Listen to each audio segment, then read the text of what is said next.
पेश है हिंदी जबान में अपडेट।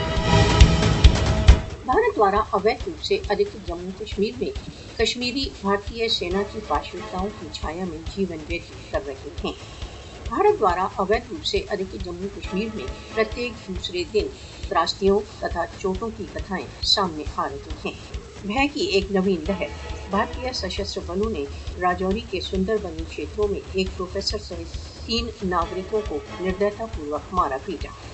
भारतीय सशस्त्र बलों ने प्रोफेसर लियाकत चौधरी तथा 2 अन्य नागरिकों को बहुत पाशविकता से मारा पीटा, जो राजौरी में एक विवाह में सम्मिलित होने के लिए जा रही थी। भारतीय सशस्त्र बलों द्वारा राजौरी, पूंछ तथा कठुआ में निरंतर बढ़ते आक्रमणों से नागरिक भयभीत हैं।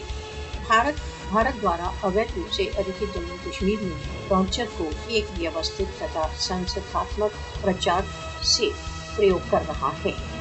कश्मीरी गत 77 वर्षों से अधिक समय से निरंतर भारतीय सेना के दमन को सहन कर रहे हैं। गत 36 वर्षों में भारतीय सेना द्वारा चलाए जा रहे पटवारी केंद्रों से सहस्त्रों निर्दोष कश्मीरी गायब हो चुके हैं। कश्मीर में अगस्त 2019 के पश्चात से भारतीय सेना का दमन और अधिक बढ़ गया है। मोदी शासन ने अपनी पार्श्विक सेना को भारत द्वारा अवैध रूप से अधिकृत जम्मू कश्मीर में भीषण रक्तपात की खुली छुट्टी दी हुई है।